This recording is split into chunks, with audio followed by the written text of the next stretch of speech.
Creativity is an addiction. Unplugged because we will always say yes to creativity. Totally uncut because we all make mistakes. So let's turn it into a tool. This is Arroe Unplugged. Hey, it's Arroe. This is vocal defrag. We do the vocal defragging while on a transition walk through this beautiful forest here in South Charlotte, North Carolina. Defragging is simple, but at the same time, it's also very difficult. Ask somebody to ask themselves a question and then question the answer. And they'll look at you, they'll go, what? Yeah, that inner person you've got, all those voices inside your head and heart, the ones that control every decision that you make, let them ask you some questions. Give them an answer, and then give them permission to ask you even more questions on that answer that you gave them. Learning how to defrag is breaking it down, learning to understand who you are as a person. Defragging is also something that I do with my written journals. It started in November of 2017. The goal was to try to figure out, what's going on here? Why am I falling apart? What led to this? How did I get here? Where am I going to go if I don't grow? Asking the questions, questioning the answers. Like I said, it seems so simple, but it's very difficult for a lot of people because it means identifying with your truer self. And people, you can tell. You can tell by selfies. You can tell by the way that you do your lawn, the way you cook your food, the way you put makeup on. You can tell. Not everybody likes themselves, so they try to hide behind the paint. I call that a plastic candy-coated bathroom mirror smile. Oh, I know when somebody is sharing that monkey.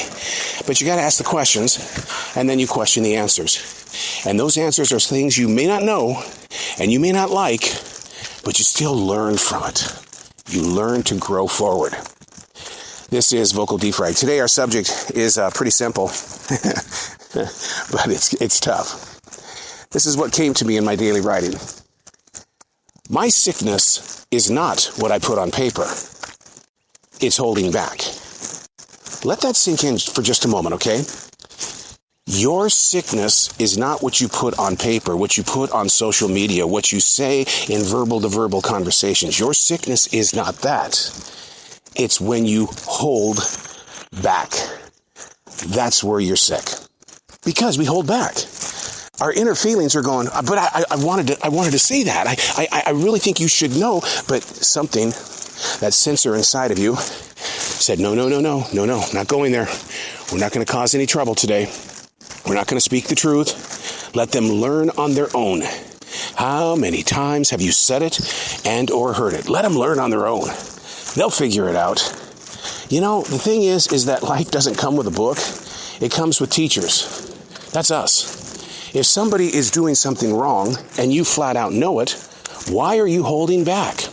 With your own heart, with compassion, the way that you hold on to it, come up with a creative way to help a person along.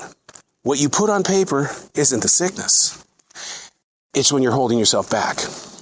What are you doing that's forcing you to hold things back? Do you like life the way that it is? Do you enjoy the way that people treat you? What about all the different things that you do on an everyday basis that others aren't comfortable with? Are they holding back? And if they are, what are they holding back? What would you learn about yourself from somebody else if they just started talking openly?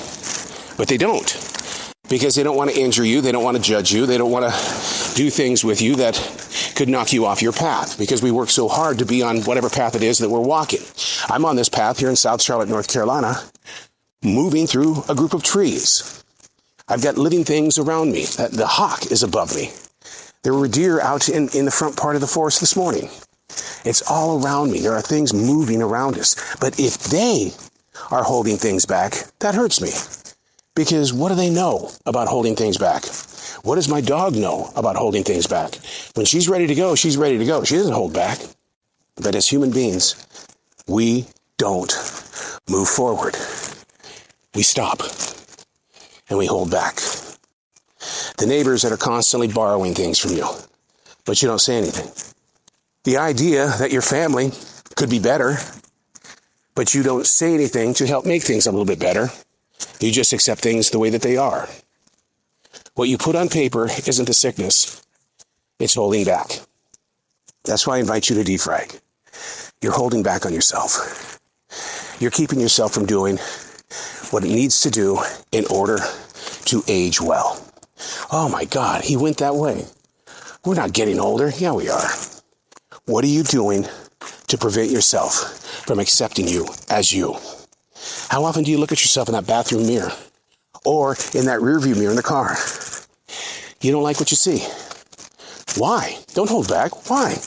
Just say it. Give yourself an opportunity to be heard. Ask the questions and then question the answers. I'm thinking that's pretty fair. Because if you ask the questions and you think that question is unfair, if you hold back on the answer, you're not being fair. Try it sometime. Ask the questions, question the answers. You don't have to call it defragging. I do that because it's just a word that came to me. And I said, all right, I'm not going to hold back. I'm Arroe, and that's Vocal Defrag.